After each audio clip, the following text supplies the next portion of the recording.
The wind moves slowly through the narrow mountain pass. It carries sand, dust, and a quiet sense of danger. American soldiers stand in the cold North African night. Many of them are very young. Most have never faced the German army before. They listen more than they speak. Somewhere far away, an engine sound rises and then fades. No one knows if it is friendly or enemy. Radios crackle with broken voices. Orders come, then change. Confusion settles in before fear fully arrives.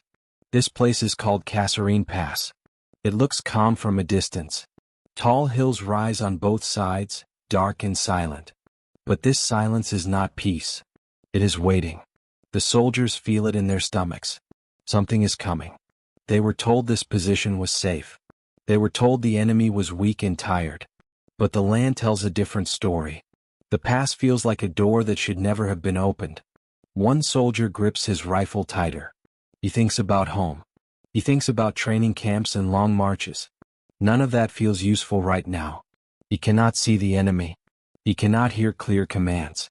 He can only feel the ground beneath his boots and the fear growing inside him. This is not how he imagined his first real battle would begin. Suddenly, distant gunfire breaks the silence. Not close. Not yet. But close enough to change everything. Officers try to make sense of the noise. Maps are unfolded under weak lights. Fingers trace roads and hills. Someone says the Germans should not be here. Someone else says they are coming fast. No one is fully sure. The enemy is moving through the dark with purpose. Far from the front line, German forces prepare with quiet speed. Their commanders know this land. They have fought across deserts and mountains before. They understand how fear spreads when plans fall apart.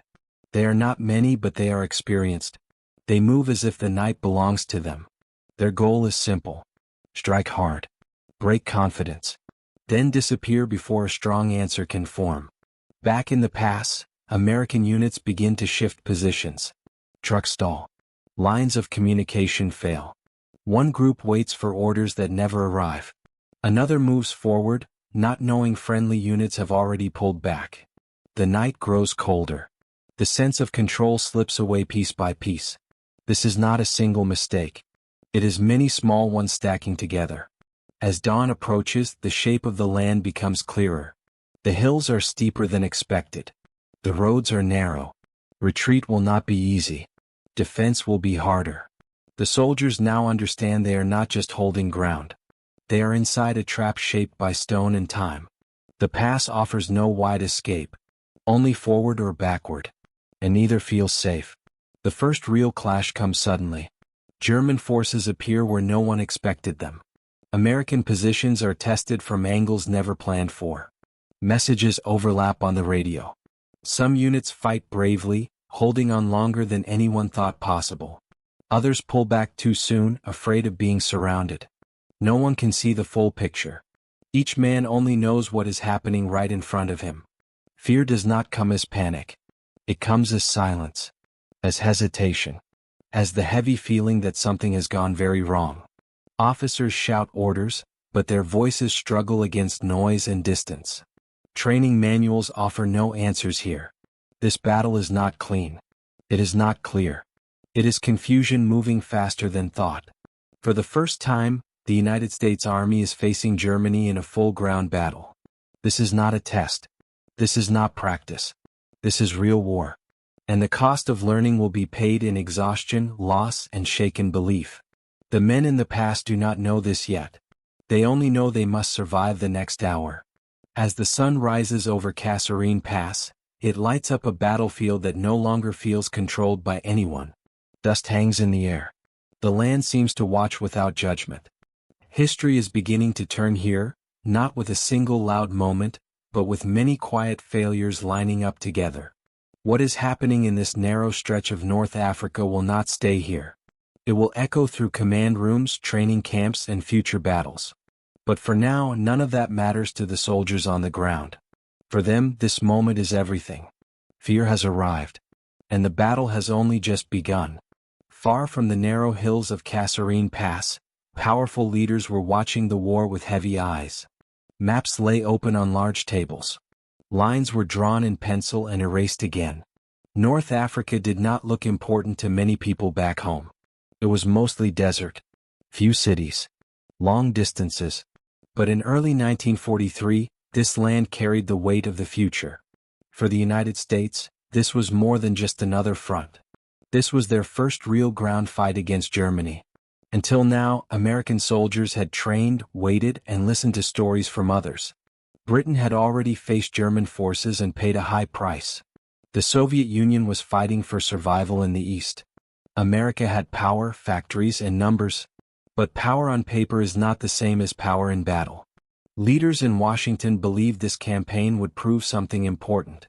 They wanted to show their allies that America could fight. They wanted to show Germany that a new force had entered the war.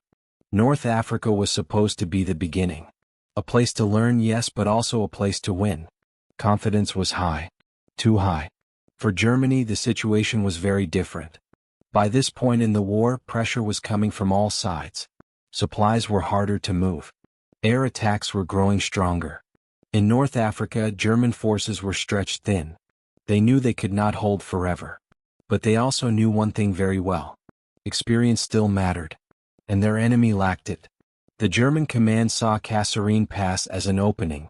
Not a place to win the war, but a place to strike hard and fast. A place to shake American belief before it fully formed. If the new enemy could be made to doubt itself, even for a short time, it could slow everything that came next. The pass itself mattered because of where it sat. It was a doorway through the mountains of Tunisia. Control of this land meant movement, supplies, pressure on nearby Allied forces. If German units pushed through, they could disrupt plans across the region. If the Americans failed here, it would expose gaps everywhere else. For the Allied side, losing this ground meant more than losing a map position. It meant losing trust. Trust between units. Trust between commanders. Trust between nations fighting together. British leaders were already watching closely. They had learned hard lessons earlier in the war. Now they were wondering if the Americans were ready. Inside the American ranks, many officers believed numbers would solve most problems. They had more men, more trucks, more equipment. But war does not always respect numbers. It respects speed, coordination, and clear thinking under pressure. These were skills learned only through experience. Germany had years of it. America did not. There was also pressure from time itself. The longer the war lasted, the stronger the Allies would become. Germany knew this. That is why every chance to delay mattered. Even a short success could change planning and confidence. Kasserine Pass was not just a fight for land. It was a fight for momentum. For the soldiers on the ground, none of this was explained clearly. They knew they were holding a position. They knew they were facing the enemy. They did not know they were standing at a point where belief and doubt were about to collide. They did not know their actions would be studied long after the dust settled.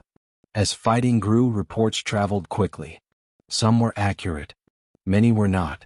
Higher command struggled to understand what was happening. Was this a small push or something larger? Should units hold or pull back? Every delay made decisions harder. Every wrong move carried greater cost. This battle mattered because it revealed truth. Not the truth people wanted, but the truth that war demands to show. It showed that modern war punished confusion. It showed that leadership mattered more than hope. It showed that courage alone could not fix broken plans. Kasserine Pass forced America to look at itself honestly.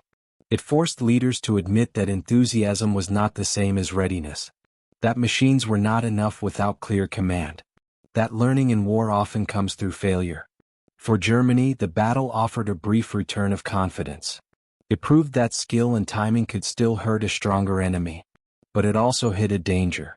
Every success tempted overreach. Every delay allowed the Allies to correct their mistakes. This is why Kasserine Pass mattered. Not because it decided the war, but because it decided how the war would be fought from that point forward. It was a moment where illusions broke and reality took their place. As dust settled over the pass, the fighting did not feel finished. Something larger had begun. A process of change. Of painful learning. Of quiet determination forming beneath shock and loss. The battle had exposed weakness. What came next would decide whether that weakness became failure or strength. Before the first shots were fired, the world around Kasserine Pass was already tense. The war had been moving closer and closer to this land, like a slow storm that everyone could see but no one could fully control. North Africa had become a testing ground. Not just for weapons or tactics but for confidence and trust between allies who were still learning how to fight together. American troops had arrived with strong belief in their strength. They came from a nation that had not yet felt war on its own soil. Training had been intense but it was clean and ordered. Exercises had rules. Mistakes had no real cost. Many soldiers believed the hardest part was already behind them. They believed courage and numbers would carry them forward. Few understood how different real battle would feel. The land itself did not care about belief. Tunisia was harsh and confusing. Mountains rose suddenly from flat desert. Roads twisted through narrow passes. Weather changed without warning. Dust could blind men and machines alike. Sound carried in strange ways. A distant engine could feel close. A nearby gun could sound far away. This land rewarded those who listened carefully and punished those who assumed too much. German forces had learned these lessons the hard way over years of fighting. They were tired. Supplies were short. But experience shaped every movement. They knew when to push and when to wait. They understood that fear could be used as a weapon, not through cruelty but through pressure and surprise. They trusted their commanders because those commanders had led them before. On the Allied side, unity was still fragile. American and British forces worked together, but habits were different. Communication styles clashed. Expectations were not always shared. British officers had already faced defeat earlier in the war. They were cautious. Americans were eager and confident. This gap in experience created quiet tension long before the enemy appeared. High command believed the Germans were close to collapse in North Africa. Reports suggested they were weak and defensive. This belief shaped planning. Positions were spread too thin. Units were placed without strong support. Warnings from scouts and intelligence officers were sometimes brushed aside. The enemy was expected to retreat, not attack. For many American soldiers, this was their first time so close to danger. Nights were long and cold. Days were filled with waiting. Waiting is one of the hardest parts of war. It gives the mind time to imagine what might happen. Some men wrote letters. Some cleaned weapons again and again. Others stared at the hills, trying to guess what was hidden behind them. Command decisions were often slow. Messages took time to travel. Orders changed as new reports arrived. By the time instructions reached the front, the situation had already shifted. This created a sense of uncertainty. Soldiers began to rely more on instinct than guidance. That instinct was brave but untested. German commanders saw this weakness. They sensed hesitation. They understood that the American army was still learning how to move as one body. They planned to strike where confusion would spread fastest. Not to destroy everything but to shake belief. To force mistakes. To create doubt. As pressure built, small signs were missed. Patrols reported enemy movement. Some officers listened. Others believed it was nothing serious. The idea that the Germans might attack in force seemed unlikely. The calm before the battle felt reassuring. Too reassuring. Behind the lines, planning rooms were filled with quiet confidence. Timetables were discussed. Future advances were imagined. Few people expected disaster. Fewer still imagined how fast order could fall apart once the fighting began. The night before the battle was uneasy. The sky was clear. The air was cold. Soldiers tried to sleep but woke often. Sounds carried far in the dark. Each noise raised questions. Was it the wind or something else? Was this the moment or just another long night? When morning came, nothing looked different. The hills stood the same. The pass remained narrow and still. But something had shifted. The tension had reached a breaking point. All the choices made before this moment had quietly lined up, waiting to be tested. This was the world before Kasserine Pass exploded into chaos. A world of confidence not yet challenged. Of lessons not yet learned. Of men who believed they were ready, standing on ground that would soon teach them otherwise. What followed would not just test weapons and plans. It would test leadership, trust, and the ability to adapt under pressure. The calm was about to end. and when it did, nothing would feel simple again. In the days leading up to the clash, the minds of commanders were already under pressure. War is not only fought with weapons. It is fought inside heads. In tents and command posts, officers studied maps that looked simple on paper. Lines showed roads. Symbols marked units. But maps could not show fear. They could not show confusion. They could not show how fast things could fall apart once shooting began. On the American side, command was divided. Different units answered to different leaders. Some commanders were careful and slow. Others were bold and eager. They did not always agree. Messages moved up and down the chain, often delayed or misunderstood. Decisions were made far from the front, based on reports that were already old by the time they arrived. Many American commanders were brave men. They were skilled in training and theory. But they had little experience fighting the German army. They believed discipline and planning would be enough. They trusted systems and procedures. When things went wrong, they expected those systems to correct themselves. War does not work that way. Across the battlefield, German commanders thought differently. They had learned to act quickly when chances appeared. They believed in movement and pressure. Waiting too long meant losing the moment. They knew their enemy was strong but inexperienced. That combination could be dangerous but also fragile. If struck hard, it could crack. One German leader stood out. He was bold, aggressive, and confident. He believed in taking risks even when supplies were low. He trusted his instincts and his soldiers. He did not see the Americans as weak people. He saw them as untested. And in war, that made all the difference. Inside German ranks, discipline came from experience.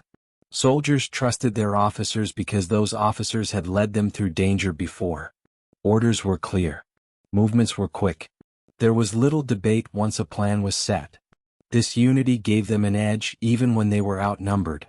American commanders faced another challenge. They were fighting alongside allies who already carried scars from earlier defeats. British leaders watched carefully. They offered advice, sometimes warnings. Not all of it was welcomed. Pride played a role. No one likes being told they are not ready. Ego can be quiet but powerful.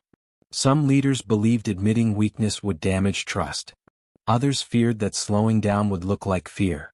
These thoughts shaped choices. Positions were held too long. Warnings were ignored. Requests for support were delayed. At lower levels, junior officers struggled to balance orders with reality. They saw the ground.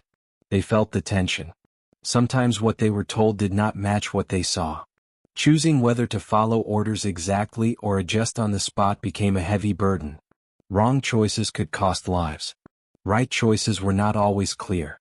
German commanders watched for these moments. They looked for hesitation. They looked for gaps. They planned to move fast enough that the enemy would never fully understand what was happening. Confusion itself became part of the strategy. As pressure built, sleep became rare. Commanders on both sides worked through the night. Lamps glowed inside tents. Radios buzzed with short, sharp messages. Every new report forced another decision. Every decision carried risk. Fear did not mean panic. It meant weight. The weight of knowing that one wrong order could change everything. Some commanders felt it deeply. Others hid it behind confidence. Both reactions shaped the battle to come. This was a clash of minds as much as armies. Experience against confidence. Speed against structure. Instinct against procedure. Long before soldiers met face to face, these differences were already deciding how the fight would unfold. When the first attacks began, they did not just test defenses. They tested leadership itself. They revealed who could adapt and who could not. Who could listen, and who would cling to old ideas as the ground shifted beneath them. The battle was about to ignite. And once it did, there would be no time left for doubt. The first attacks did not arrive with a clear warning. They came in pieces. A sudden movement on a distant ridge. A report that enemy units were advancing faster than expected. Then silence again. American soldiers tried to understand what they were seeing. Nothing felt clear. The land seemed too quiet for what was about to happen.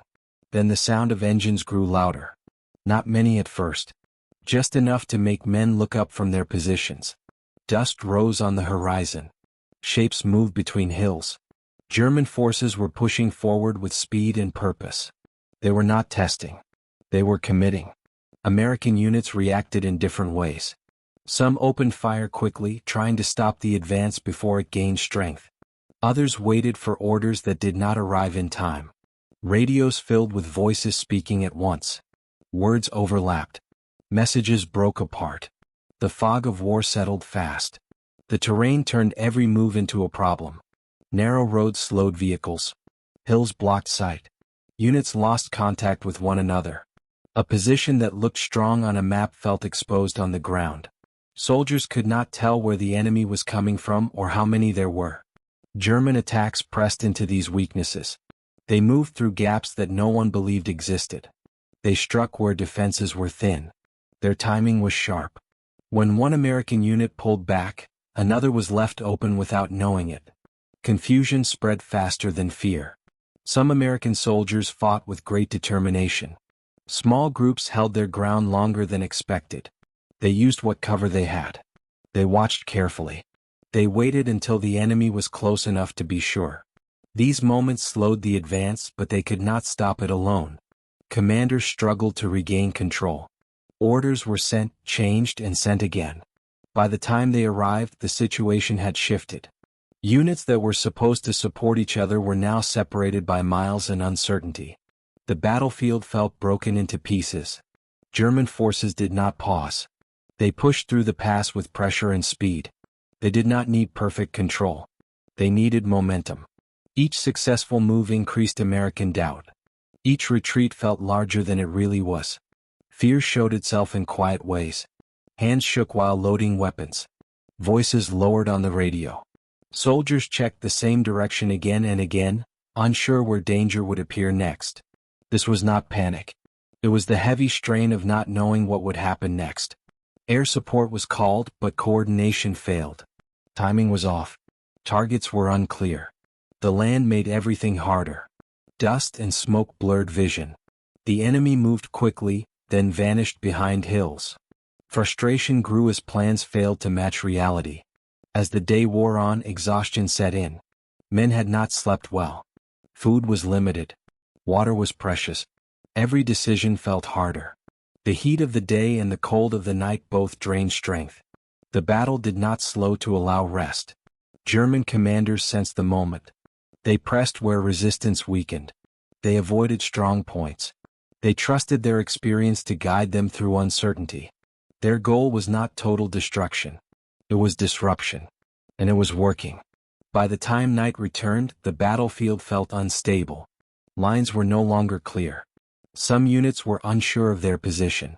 Others believed they were holding, only to learn later that they had been bypassed. The pass had become a place of movement and doubt. The battle had fully ignited. Plans were breaking apart under pressure. The land, the enemy, and time itself were working together. What began as a test was turning into a hard lesson. And the most important decisions were still ahead. As the fighting continued, the battle began to turn on small moments that seemed unimportant at the time. A delayed message. A road blocked by damaged vehicles. A unit waiting just a little too long for permission to move. In war, these small moments can decide everything. At Kasserine Pass, they piled up quickly. One American commander hesitated, unsure if the reports were true. He feared moving too early might expose his men. Another commander, farther away, believed the situation was under control. Between these two views, time slipped away. German forces used that time well.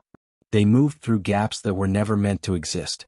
A key decision came when some American units pulled back to avoid being surrounded. The choice made sense in isolation.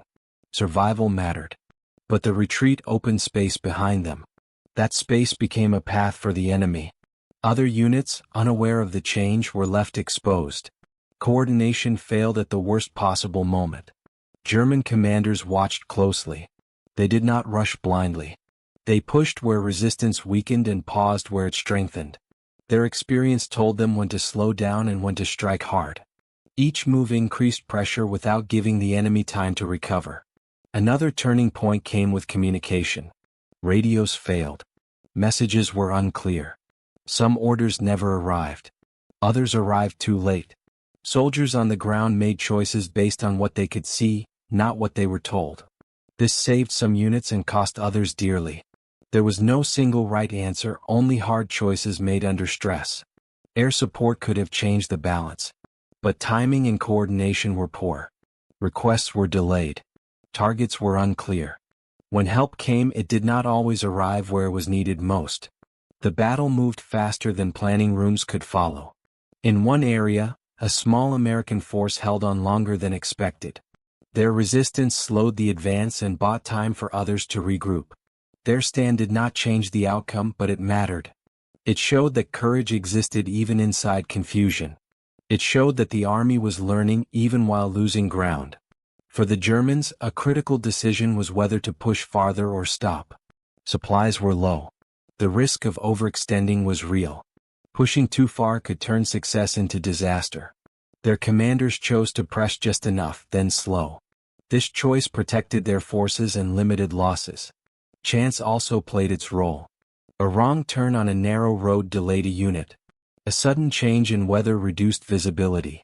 These moments were not planned by anyone, yet they shaped the battle all the same. War does not reward only skill. It also tests luck. As these decisions and moments stacked together, the outcome became clearer. The Americans were not collapsing, but they were losing control. The Germans were not winning everything, but they were dictating the pace. Momentum had shifted, and shifting it back would take time and change. By now, many American commanders understood what was happening. The truth was painful. Training had not prepared them enough. Systems were too rigid. Communication was too slow. The enemy was faster and more experienced. Admitting this was difficult but necessary. These turning points did not end the battle. They defined it. They showed how war can turn on hesitation and clarity, on speed and understanding. The ground at Kasserine Pass was teaching its lesson, one hard moment at a time. What followed would show the full cost of these decisions. Not in numbers alone, but in exhaustion, fear, and survival. The human side of the battle was about to come fully into view. As the battle dragged on, the human cost became impossible to ignore. War on a map looks clean. War on the ground does not. Soldiers lived inside fear that never fully went away. It stayed in the chest. It stayed in the throat. It stayed in the long pauses between moments of action. Many men had been awake for days. Sleep came only in short, broken pieces. When they closed their eyes, they listened. Every sound felt important. The wind. A distant engine. Footsteps on rock. Bodies were tired, but minds refused to rest. Exhaustion made simple tasks harder. Loading a weapon took more effort. Thinking clearly took longer. Some soldiers felt fear for the first time in their lives. Not sudden fear, but a slow, heavy kind. The kind that sits with you and asks questions. What if they come from behind? What if help does not arrive? What if this position is already lost and no one has told us yet? Others felt responsibility more than fear. Junior officers looked at the faces around them and understood that every order mattered. They were not thinking about medals or history. They were thinking about keeping their men alive until morning. Every choice carried weight. Move now or wait. Hold ground or pull back. Either way, someone would pay a price. Medics worked quietly under pressure. They moved where they were needed most, often without enough supplies. They did not ask who was winning. They focused on hands shaking, on pain, on fear in the eyes of young soldiers who suddenly understood how fragile they were. There were moments of silence that felt louder than battle. Long waits where nothing happened, yet everyone knew it could change at any second. These moments tested nerves more than fighting did.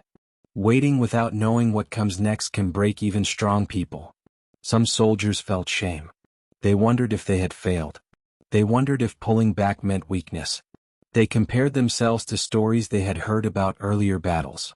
These thoughts cut deep even though they were unfair. War does not care about pride. German soldiers felt pressure too. They moved fast, but speed did not erase danger. They were far from home. Supplies were uncertain. They knew pushing too far could trap them. Their confidence was built on experience, but even experience does not remove fear. It only teaches how to live with it. As days passed, hunger and thirst added to the strain. Water was limited. Food was simple and scarce. The body weakened. The mind followed. Temper shortened. Patience thinned. Yet most soldiers continued to do their duty one moment at a time. What hurt most was not always the fighting itself. It was the feeling of being lost, of not knowing where friendly units were, of not knowing if support would come, of not knowing if the next order would make sense. This uncertainty stayed with many long after the battle ended. Kasserine Pass became a place where innocence ended. Not because men stopped caring, but because they understood what war truly demanded. It demanded endurance. It demanded adaptation. And sometimes, it demanded accepting that survival itself was an achievement. By the time the fighting slowed, the cost was written on faces rather than numbers. Tired eyes, quiet voices, movements that lacked energy. The battle had taken something from everyone who lived through it. And still the story was not finished. The outcome now had to be faced. What this battle meant and how it would shape everything that followed was about to become clear. When the fighting finally slowed, it did not feel like a clear ending. There was no single moment that told everyone the battle was over. Instead, it faded into exhaustion. Orders shifted from attack to holding. Movement slowed. The sound of engines and guns became less frequent. Silence returned, but it was a heavy silence, filled with thought. For the Americans, the truth became clear in pieces. Positions had been lost. Units had pulled back. Plans had failed. This was not a complete collapse, but it was not a victory either. It was a hard defeat of confidence. The army had survived, but it had been shaken deeply. German forces had achieved what they wanted. They had pushed through the pass. They had exposed weakness. They had forced retreat and confusion. Yet they did not press forever. Supplies were low. Risks were growing. Holding ground was less important than avoiding disaster. Their commanders chose caution over pride. This decision mattered. It meant the Germans won the battle but not the future. They had struck hard but they could not stay. Their success was real but limited. It bought time, not control. And time was something the Allies could use well. On the American side, survival became the quiet victory. Units regrouped. Lines were reformed. Confusion slowly gave way to understanding. Reports were written. Questions were asked. Mistakes were no longer hidden. They were faced directly. Some soldiers felt relief. They were alive. Others felt disappointment. They wanted to do better. Many felt both at the same time. This mix of emotion stayed with them. It did not fade quickly. It became part of how they remembered the battle. Commanders now understood the cost of poor coordination. They saw how slow decisions and unclear leadership had made things worse. This understanding was painful but necessary. War had given its lesson without mercy. For Germany, the battle confirmed something they already knew. Experience still mattered. Speed and pressure could still break stronger enemies. But it also warned them. The Americans would learn. And when they did, they would become far more dangerous. Kasserine Pass ended without celebration. No songs. No speeches. Just tired men and quiet movement. The land returned to stillness as if nothing had happened. But everything had changed. This battle was not about winning ground. It was about facing reality. One side learned how much it still had to learn. The other learned how limited its power had become. What came next would not be shaped by pride or illusion. It would be shaped by lessons paid for dearly in this narrow pass. After the battle, the change did not happen overnight. It began quietly. In tents, in offices, and in long conversations that lasted deep into the night. Reports from Kasserine Pass were read again and again. Not to assign blame alone, but to understand what had gone wrong and why it had gone wrong so quickly. American leaders knew they could not ignore this moment. The defeat had been public among allies and painful inside the army. Confidence had been shaken, but denial would make it worse. So decisions were made. Some commanders were removed. Others were moved aside. New leaders were brought forward, men who believed in speed, clarity, and strong coordination. Training began to change. Units were no longer treated as separate parts. They were taught to move and fight together. Communication was simplified. Orders were made clearer. Officers were encouraged to act faster and trust their judgment when plans broke down. The army accepted a hard truth. War could not be controlled fully. It could only be managed with flexibility. American forces also listened more carefully to their allies. British experience was no longer seen as caution alone, but as knowledge paid for with loss. Cooperation improved. Planning became more realistic. Expectations became sharper. The lesson of Kasserine Pass was shaping a new kind of army. For the soldiers who had lived through it, the battle stayed personal. They carried memories of confusion and fear, but also of endurance. Many felt they had been thrown into something before they were ready. But they also knew they had survived. That survival became a source of strength later on. In Germany's command, the battle was studied as well. It was seen as a success but not a turning point. Supplies were still low.